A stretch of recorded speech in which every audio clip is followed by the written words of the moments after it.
2008년 하버드 대학 졸업식에서 축사를 한 해리포터의 저자 조앤 K 롤링은 그 자리에서 이런 말을 했습니다. 여러분이 하버드 졸업생이라는 사실은 곧 실패에 익숙하지 않다는 뜻이기도 합니다. 하지만 성공에 대한 열망만큼이나 실패에 대한 공포가 여러분의 행동을 좌우할 것입니다. 인생에서 몇 번의 실패는 피할 수 없습니다. 그러나 실패 없이는 진정한 자신에 대해, 진짜 친구에 대해 결코 알 수 없습니다.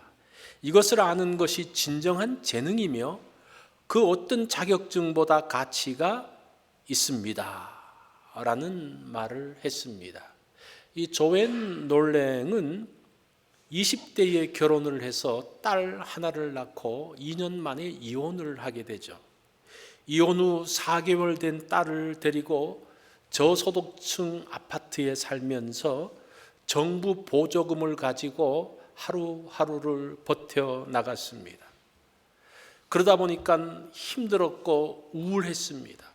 심지어는 자살 충동까지 느꼈지만 딸을 보면서 그것을 견디어야 했습니다. 딸을 위해 동화책 살 돈이 없어서 자신이 직접 동화를 써서 딸에게 들려준 것이 계기가 되어져서 해리포터라는 소설을 쓰게 됩니다. 이 소설은 전 세계 67개 언어로 번역이 되어졌습니다. 2012년을 기준으로 해서 5억 2천만 부 이상이 팔렸습니다. 그로 번 돈이 1조 850억, 엄청난 돈을 벌었죠. 우리가 인생을 살면서 반드시 실패를 경험하게 됩니다.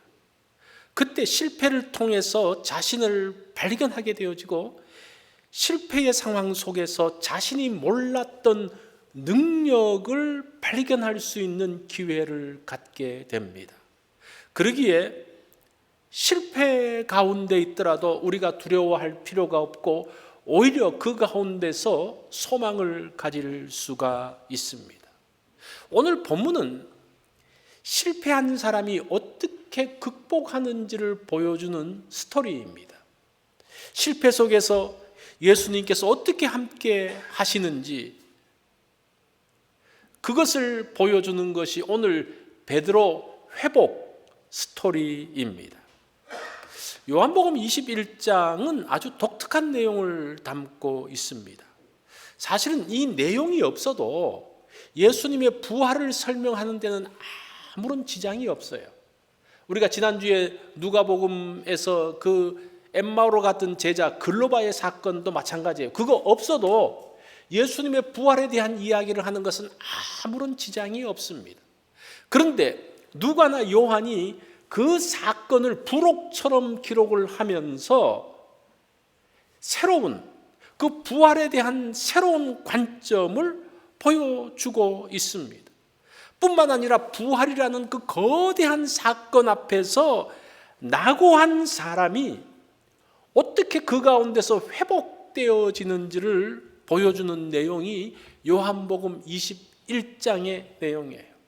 부활을 설명하는 부활의 교리를 말하는 데는 별로 중요하지 않지만 그러나 신앙인들이 부활을 믿는 신앙의 사람들이 여러 가지 상황 가운데서 당하는 그 일들을 보여주는 그러면서 많은 그리스도인들에게 또 많은 사람들에게 실패한 사람 그 가운데서 좌절한 사람 어렵게 있는 사람들에게 희망을 주는 메시지가 되어집니다. 오늘 우리가 이 말씀을 통해서 실패하여 나락에 떨어진 사람이 어떻게 주님의 은혜로 회복되어지는지를 살펴보는 그러한 시간을 가지려고 합니다. 3절을 보면요, 시몬 베드로가 나는 물고기 잡으러 가노라 하니 그들이 우리도 함께 가겠다 하고 나가서 배에 올랐으나, 자, 예수님이 부활한 이후에 베드로를 포함해서 7명의 제자들이 갈릴리로 갔다가 베드로와 함께 고기 잡으러 가는 그 사건입니다. 이 사람들이 왜 갈릴리에 가서 부활하신 예수님을 만나지 않고 왜 고기 잡으러 갔을까? 사실은 그 천사가 막달라 마리아에게 이렇게 말했거든요. 예수님이 먼저 갈릴리에 가서 기다리겠다라고 했으니까 그 말을 듣고 이 사람들도 갈릴리로 갔을 것입니다. 그런데 그 갈릴리로 가서 정말 그 중요한 일은 하지 않고 왜 고기를 잡으러 배 타러 갔을까? 성경은 그 이유를 설명하지 않아요. 근데 우리가 좀 추측을 해보면 한 두 가지 정도로 추측해 볼 수가 있습니다. 첫 번째는 예수님에게 소망이 없다고 생각하고 옛날로 다시 돌아갔다. 그래서 배를 탔다. 그게 첫 번째 추측이고, 두 번째 추측은 베드로는, 특별히 이제 베드로가 주동을 하는데, 베드로는 자신이 한 일이 있어서 예수님을 만날 엄두가 나지 않았다. 그래서 배를 타고 바다로 나갔다. 자기 그냥 스스로 포기하고 바다로 나갔던 그 두 가지를 좀 생각을 해보는데, 가능성이 있는 것은 두 번째인 것 같아요. 그 제자들이 뭐 예수님께 더 이상 소망이 없다는데 그건 아닌 것 같고, 혼자서 자격지심으로 도망가 버린 베드로 자신도 자신이 한 일이 용서가 안 되는 거예요. 예수님 앞에 설 자신이 없었던 거예요. 베드로는 늘 큰소리 치던 사람이었습니다. 최후의 만찬 때에 예수님께서 나 이제 십자가에 달릴 거야, 고난받고 대제사장들과 서기관들에게 잡혀서 죽을 거야, 또 사람들이 나를 잡을 거야 그랬을 때 베드로가 뭐라고 큰소리 칩니까? 예수님, 모두가 다 버릴지라도 나는 버리지 않겠습니다. 지금 12제자가 앉아 있는데 모두가 다 버릴지라도 눈앞에 있는 다른 제자들을 무시하면서 나는 안 그러겠습니다. 이랬던 사람이거든요. 이렇게 큰 소리 쳤던 사람이거든요. 그리고 겟세마네 동산 갔을 때에 정말 예수님을 잡으러 왔을 때에 혼자서 용감하게 칼을 뽑고 저항했던 사람입니다.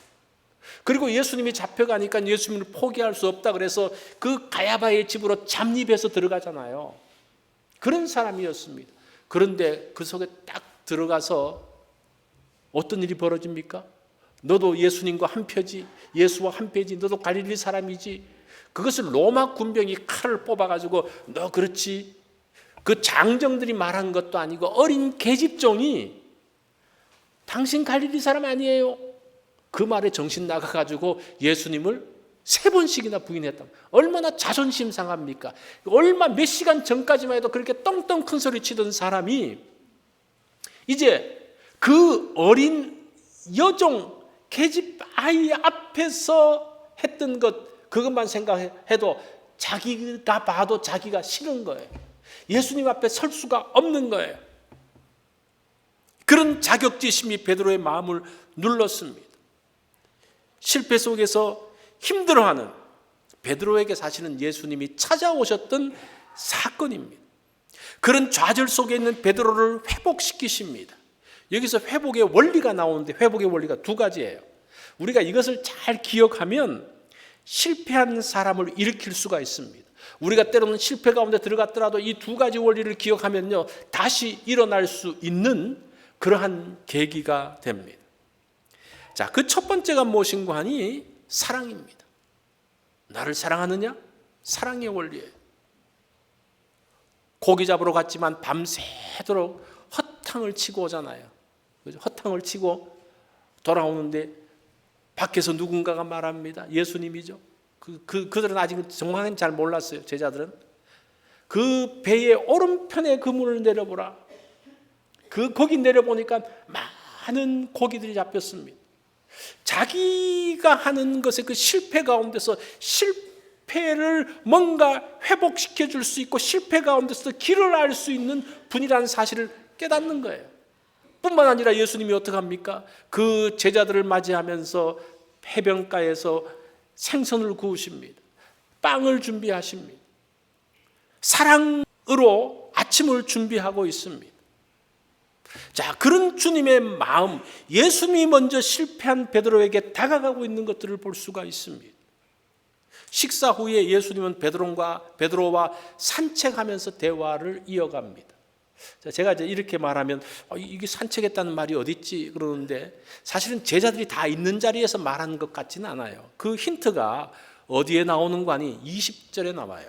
20절에 보면 베드로가 돌이켜 이제 예수님과 대화하면서 너는 이제 늙어서는 이제 죽을 것에 대한 이야기를 하면서 베드로가 돌이켜 사랑하는 그 제자가 따르는 것을 보시고, 예수님과 베드로가 먼저 가고 요한이 뒤따라오는 어떤 그런 상태입니다. 그런 상태에서 요한을 힐끗 돌아보는, 그것을 봤을 때에 뭔가가 걷고 있는 상황인 것을 우리는 알 수가 있습니다. 자, 그러면서 다시 예수님이 대화를 하시는데 뭐라고 말합니까? 베드로에게 요한의 아들 시몬아, 네가 이 사람들보다 나를 더 사랑하느냐? 첫 번째 대화가 사랑에 대한 대화입니다. 실패한 사람에게 사랑에 대한 대화를 이야기합니다. 하나님의 모든 행위는 사랑이 아닌 것이 없습니다. 하나에서 10가지 모두가 다 사랑입니다. 참 이게 놀라운 거예요. 하나님께서 세상을 창조하신 것 사랑해서 창조하신 겁니다. 사람에게 자유의지를 주신 것도 사랑입니다. 뿐만 아니라 아담과 하와가 범죄했을 때 에덴 동산에서 쫓아낸 것도 사랑 때문에 그렇게 하신 것이고, 독생자를 이 땅에 보낸 것도 사랑이고, 독생자를 십자가에 못 박히게 한 것도 사랑입니다. 오늘 아침에 태양이 떠오르는 것도 하나님의 사랑이 그 가운데 있는 겁니다. 그러니까 우리가 세상의 그 모든 것들을 보면 하나님의 사랑이 없는 것이 없어요. 그 사랑을 지금 베드로에게 표현하고 있습니다. 그것 때문에 우리가 살아나는 것이고, 그것 때문에 실패한 가운데서도 다시 일어날 수 있는 것입니다. 하나님의 행위가 언제나 옳아요. 왜 그런지 아십니까? 하나님의 행위는 그 기초가 사랑이기 때문입니다. 사랑으로 행하기 때문에 모든 행위가 다 옳은 거예요. 우리의 행위도 마찬가지입니다. 우리의 행위가 참되게 되려고 그러면요, 사랑이 있으면요, 그게 참이고 그게 진짜예요. 사랑으로 행하는 것이면 참된 행위고, 사랑이 없이 하는 행위는 참된 행위가 아닙니다. 우리가 정의를 이야기하죠. 무엇이 정의냐? 정의는요, 사랑하는 마음으로 하면요, 그게 정의예요. 그게 바른 것이죠. 정의라고 하면서 얼마나 많은 사람들이 자기의 이속을 챙기면서 정의를 말하고 있습니까? 그 정의 때문에 얼마나 많은 사람들이 죽고 마음 상하고 있습니까? 그건 정의가 아니에요. 정말 정의라는 것은 내가 사랑하기 때문에 그 사람을 말하는, 정말 그 말이 때로는 너무 과한 것처럼 보여지더라도 정말 그 진정한 사랑으로 그 말을 하면요, 그게 정의예요. 그게 바른 거예요. 그게 사람을 살릴 수 있는 거예요. 그것이 지금 하나님의 사랑이라는 말입니다. 그죠? 이 사랑의 원리라고 말할 때 그것이에요. 그런데 세상은 그렇게 말하지 않습니다. 내 능력을 보이라고 이야기합니다. 내 능력을 보여. 내가 주는 연봉 이삭의 수익을 올리라고 말합니다. 그러면 내가 너를 하이어하겠다고 이야기를 하죠. 줄을 잘 서라고 이야기를 합니다. 1등만이 살아남기 때문에 수단과 방법을 가리지 말고 이기라고 말합니다. 여기에 무슨 사랑이 있습니까? 아무것도 없죠. 거기는 경쟁만이 있고, 거기서는 죽고 사는 것만이 있습니다. 사랑도 돈으로 살 수 있기에 사랑 타령하지 말라고 말합니다. 사랑을 돈으로 살 수 있다라고 말합니다. 그게 무슨 사랑입니까? 사실은 우리가 그리스도인들이 사는 게 힘든 이유가 바로 그런 것 때문에, 세상의 가치관이 그런 거고, 지금 하나님은 그 사랑으로서 모든 것들을 하라는 그 두 개의 가치관 가운데서 살다 보니까 우리가 힘든 거예요. 이렇게도 못하고 저렇게도 못하고 이렇게 왔다 갔다 하는 거예요. 우리가 믿는 것이 무엇입니까?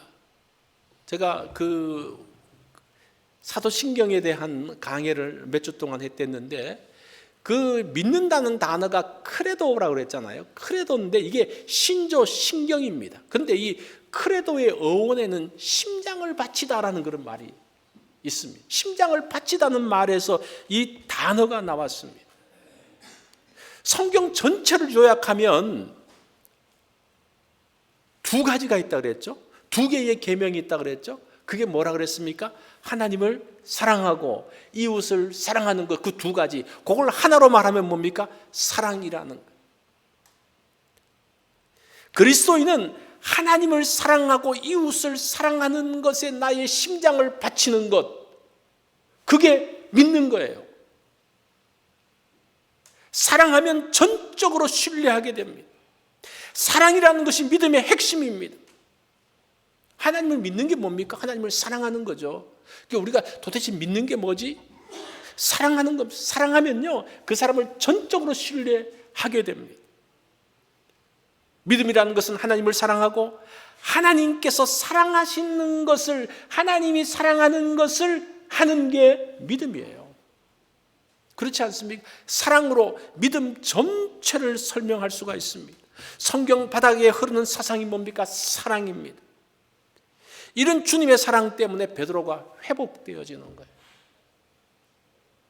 그런 사랑의 말이 뭡니까? 네가 이 사람들보다 나를 더 사랑하느냐라는 질문입니다. 먼저 네가 나를 사랑하느냐? 사랑합니다. 너 믿음이 있는 거야. 나를 믿는 거야. 거기서부터 출발한다는 겁니다. 자, 첫 번째 원리가 사랑이라 그랬죠. 두 번째는 나를 따르라라는 겁니다. 이 두 번째 원리는 사명입니다. 사명. 예수님은 베드로의 사랑을 받으시고 사명을 주십니다. 그 사명이 뭡니까? 내 어린 양을 먹이라. 내 양을 치라. 이 양은 양떼를 말하는, 이건 복수형으로 되어 있어. 양떼를 치라. 그리고 내 양을 먹이라. 약간씩 다른 표현이지만 사실은 이것을 하나로 종합하는 게 중요한데, 이것은 베드로에게 주신 사명이 양을 돌보는 거라는 겁니다. 양을 먹일 뿐 아니라 양을 보호하는, 양을 친다는 말은 양을 보호한다는 말이죠. 양을 먹일 뿐 아니라 보호하는, 그것을 위해서 할 일이 있습니다. 18절의 말씀이죠. 이 말씀이 굉장히 중요해요. 베드로에게 있어서. 우리 이 말씀을 같이 한번 읽어볼까요? 18절 말씀 시작. 내가 젊어서는 스스로 띠띠고 원하는 곳으로 다녔거니와 늙어서는 내 팔을 벌리리니 남이 내게 띠띠우고 원하지 아니하는 곳으로 데려가리라. 이 젊어서는 이라는 말은 이게 이제 과거형인데 아직 끝나지 않은 과거예요. 그 말은 무슨 말인가 하니 젊어서부터 지금까지의 모습을 이야기하는 겁니다. 그러니까 젊을 때만 말하는 게 아니라 젊었을 때부터 지금까지는 어땠다는 겁니까? 스스로 띠띠고 자기가 원하는 곳으로 갔다라고 이야기. 이게 이제 베드로의 모습이었죠. 자기가 말하는 큰 소리로 빵빵 치면서도, 그죠? 자기가 원하는 대로 했던, 젊은 혈기를 따라 자기 방식으로 갔던, 그래서 실패했다는 거예요. 지금 그 말씀을 해주는 거예요. 다녔지만 늙어서는, 이 늙어서는이라는 말은 미래 형태로 돼 있어요. 그래서 장차 네가 성숙했을 때는 그런 말이에요. 네 팔을 벌리니 남이 내게 띠띠우고 원하지 아니하는 곳으로 데려가리라. 여기서 남이라는 단어가 단수로 되어 있습니다. 그래서 나중에 이제 이거를 보면서 베드로 팔을 벌려서 베드로가 십자가에 달리는 그 장면을 말한다. 베드로를 십자가에 달 때는 군병들이 하면 그건 이제 복수형이잖아요. 그러니까 뭐 십자가에 달리는 것만 말하는 건 아닌 것 같아요. 여기서 그러면 남이라는 그 단수는 누군가? 누가 띠를 띄웁니까? 성숙에서는 누가 베드로의 띠를 띄우고 누가 베드로가 가는 방향을 안내합니까? 예수님이에요. 혹은 성령님이에요. 예수님이나 성령님. 이제는 그 이전과는 달라서 내 뜻대로가 아니라 주님의 뜻대로 사는 것을 지금 이야기해주고 있는, 단순하게 그냥 십자가에만 못 박겠다는 것만으로 말하면 그 의미가 충분하지가 않습니다. 예수님의 뜻대로, 예수님이 원하시는 대로 가는 것을 말합니다. 그러면서 예수님을 사랑하고 순종하면서 베드로가 이제 주님의 원하시는 대로 주님이 주신 사명을 따라 나가는 것, 그게 베드로의 변화되어진 모습을 말하는 겁니다. 지금 그것을 이야기하는 거예요. 사랑을 통해서 회복됐을 뿐 아니라 그 회복돼서 뭐 하는 겁니까? 가만히 있는 게 아니죠. 이제는 주님께서 야, 이렇게 하는 것이 정말 의미 있고 정말 가치 있는 삶이야. 그러면 그 방향으로 나가는 것, 실패 이후의 모습들을 말하고 있는 겁니다. 찬송가 574장 가슴마다 파도친다 우리들의 젊은이 외에 이제 여러 찬송가 곡을 작곡하신 이동훈이라는 분이 있습니다. 이분은 작곡가고 바이올리니스트고 합창 지휘자였습니다. 이분은 한국 교회 음악사에 정말 별 같은 존재였습니다. 이 이동훈 선생의 묘비에 그분이 작곡한 네가 주를 사랑하나 라는 게 이제 적혀 있어요. 그리고 네가 주를 사랑하나라는 그 책을 그 부인이 이제 남편이 죽고 난 다음에 그 책을 또 쓰기도 했는데, 이분은 동경의 음악학교에서 음악 공부를 하고 귀국한 후에 교회 음악을 위해서 일평생 헌신한 분입니다. 선생은 일생 가난한 환경 속에서도 오직 교회 음악을 위해서만 헌신했습니다. 이제 교회 음악을만 했다는 거 벌써 보이죠. 이 돈벌이가 안 되는 거 보이잖아요. 이동훈 선생은 일생 어떻게 하면 음악으로 복음을 전하며 하나님을 찬양하는 일로 이 민족을 그리스도에게로 인도할 것인가에만 전념을 했습니다. 선생은 음악을 사랑하셨지만 복음 때문에 사랑했습니다. 그분의 묘비명에 적혀 있는 것처럼 이동훈 선생은 주를 사랑하는 마음 때문에 일평생 교회 음악의 발전을 위해서 노래를 작곡했습니다. 자, 보세요. 주님을 사랑하는 마음이 음악을 사랑하고 주님을 위해 일할 수 있게 했습니다. 주님께서 그쪽으로 사명을 주신 거예요. 그러니까 내가 지금 음악을 하는데 음악이 세상 일이냐 아니냐? 그것보다 음악을 하는데 주님을 사랑함으로 그 음악을 하는 거예요. 그게 사명이에요. 야, 그러면 내가 사명을 받는다 그러면 다 목사가 되고 다 선교사가 되고 뭐 그러면 좋죠. 그러면 좋은데 그것보다 자기가 더 잘할 수 있는 부분이 있잖아요. 그 부분을 가지고 주님이 기뻐하시는 일을 하는 거예요. 그게 사명이에요. 그것이 주님 앞에 복된 길입니다. 이렇게 사랑과 사명은 하나로 연결되어집니다. 이게 따로 움직이는 게 아니라 주님을 사랑하기 때문에 내가 주님을 사랑하는 일을 하는 게 사명이에요. 내가 할 수 있는 부분에서 하는 게 사랑이라는 겁니다. 시카고의 무디 성경학교 교장이었던 조지 스위팅이라는 분이, 이분은 하나님을 사랑하라는 설교를 참 많이 했습니다. 인상도 참 좋으시죠.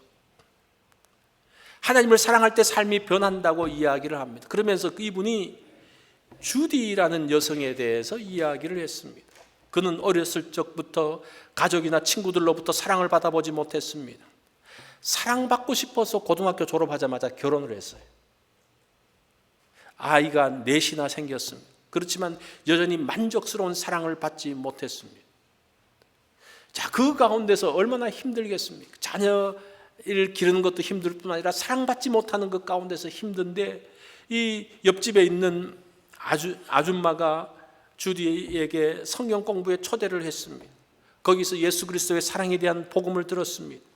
평생 동안 찾았던 사랑, 자신을 사랑해주는 그 사랑하는 대상을 만난 거예요. 예수님을 만나면서 그 자기를 사랑해주는 대상을 만납니다. 그러면서 그리스도를 영접합니다. 사랑이 무엇인지를 맛보기 시작을 합니다.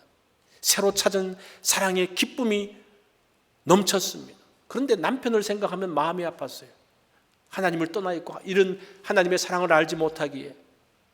그렇다고 남편을 전도해낼 힘도 없는 거예요. 그러던 어느 날 친구가 그녀에게 말합니다. 남편에게 그리스도의 사랑에 대해서 말해줄 수 없다면 그냥 그리스도의 사랑을 보여줄 수 있지는 않겠냐. 한번 네가 뭐 말하기 어렵다 그러면 그리스도의 사랑을 한번 보여줘 봐라. 그러면서 그때부터 가족들에게 하나님의 사랑을 보여주려고 노력을 했습니다. 그러다 보니까 자신의 삶이 바뀌어야 될 부분들이 발견하게 되는 거예요. 얼핏 하면 남편에게 바가지 긁고 했던 것, 아이들에게 잔소리했던 것, 이제 그것들을 생각하면서 성령님께서 혀를 절제하는 법을 알려주십니다. 말을 또 잘하는 방법을 알려주십니다. 그러면서 집안일에 신경을 씁니다. 음식에도 신경을 쓰고 자기 몸도 가꾸었습니다. 이전에는 남편이 출근하고 나면 잠만 자고 그랬는데 이제는 기도하면서 성경도 읽었습니다. 자, 하나님의 사랑이 이 주디에게 임하면서 변화되어지자 이 남편과 아이들이 그것들을 느끼기 시작을 합니다. 어느 날 남편이 출근하려고 문 열고 나갔다가 다시 들어와서 그 아내를 안아주고 사랑한다 그러고 갑니다. 이제까지 한 번도 있지 않던 일이 일어나기 시작을 했습니다. 얼마 후에 그 주디의 5살 된 아이가 이제 밤에 잘 때 침대에 누이려고 하는데 아이가 이렇게 말합니다. 엄마, 나는 우리 집이 참 좋아. 예수님을 사랑하게 돼서 그런 것 같아. 그 말을 듣고 너무나 감격스러운 거예요. 야, 내가 정말 이게 그리스도의 주님의 사랑을 보여줄 수 있구나. 자신이 주님을 사랑하는 줄을 가족들이 이제 보고 알게 된 것이 너무나 기뻤습니다. 자, 여기서 중요한 것이 뭡니까? 변화된 삶이 중요한 게 아니에요. 주님을 사랑하는 게 중요해요. 야, 우리가 예수 믿으면 저렇게 해야 돼? 그러면 아무도 못하죠. 어떻게 이렇게 변화가 되어집니까? 이 주디는 내가 변해서 뭔가 남편의 사랑을 받고 아이들을 감동시키는 게 아니라 그냥 단순히 주님을 사랑하는 겁니다. 주님을 사랑하면서 그냥 자연스럽게 일어난 일이에요. 내가 이렇게 하겠다 그러면 절대 하지 못합니다. 그냥 주님을 사랑하십시오. 그러면 주님께서 나에게 사명을 알려주십니다. 그것을 따라가면 그 가운데 즐거움이 있고 그 즐거움을 따라가다 보면 나도 모르게 변하는 것, 그게 사실은 변화예요. 너무 우리가 변화에 대한 것들을 너무 강조를 하다 보니까 못하는, 그건 바른 변화의 모습이 아니죠. 내가 노력으로서 이것을 할 수 있는 게 아닙니다. 그냥 단순히 하는 것, 첫 번째 원리가 뭐예요? 사랑하는 거예요. 사랑. 주님을 사랑하는 거예요. 주님이 나를 사랑했던 것처럼 나도 주님의 사랑 가운데 들어가는 거예요. 그 사랑을 누리는 거예요. 누리면서 주님을 사랑하기 위해 주님이 기뻐하시는 일들을 해보는 거예요. 그 가운데 즐거움이 있는 거예요. 그 즐거움을 따라가다 보면 나도 모르게 바뀌어지는 자신을 발견하게 되는 겁니다. 그게 신앙생활이에요. 신앙생활. 그 신앙생활은 절대 강요하고 율법적으로 말해서는 안 되는 이유가 여기에 있습니다. 무엇이 사명입니까? 주님을 사랑하면서 하는 모든 일은 다 사명이라는 거예요. 사랑이 바탕이 된 사명은 하나님을 기쁘시게 하고 주변 사람들을 행복하게 합니다. 우리가 신앙생활을 그렇게 하는 거예요. 그래서 늘 하는 말이 신앙생활하는 것은 십자가의 고통과 같다, 십자가 짐 같다, 뭐 찬송도 그렇게 하잖아요. 그러니까 그게 힘들고 괴롭지만 해야 된다. 성경은 그렇게 말하지 않아요. 베드로의 사건을 통해서 그렇게 말하지 않아요. 주님을 그냥 사랑해라, 단순히 사랑해라. 여러분 사랑해 보셨죠? 한때 사랑해 보셨잖아요, 그죠? 사랑할 때 어떤 일이 벌어졌으면 나도 모르게 바뀌어지는, 변화되어지는 그 놀라운 일들이 벌어지죠. 거기에 동기가 뭡니까? 내가 잘하려고 노력해서가 아니에요. 그냥 사랑하다 보니까 그게 즐겁고 그게 좋아서 되어지는 거예요. 그러면서 변화되어진 거예요. 사랑이 바탕이 된 사명을 발견할 때 실패를 넘어서 축복의 자리로 들어가게 된다는 겁니다. 베드로를 회복시킨 두 원리가 있죠. 사랑과 사명입니다. 그게 지금 요한복음 21장 15절부터 나오는 내용이에요. 이것이 실패한 나를 일으킵니다. 이것이 실패한 가운데 힘들어한 사람을 일으킬 것입니다. 여러분들이 우리가 하나님으로부터 그 사랑을 받고 사명을 받아서 우리가 일어날 뿐 아니라 우리가 다른 사람도 마찬가지, 그 사람을 사랑하면서 주님의 사랑을 주면 그 가운데서 그가 그 사명을 알게 되어지며 그도 정말 그 가운데서 의미 있는 삶들을 만들어가게 되어지고 그 가운데서 이제 축복이 만들어지는 겁니다. 이러한 은혜, 이러한 축복, 그 베드로가 누렸던 축복을 우리가 또 누리는 그러한 시간이 되어지기를 바랍니다.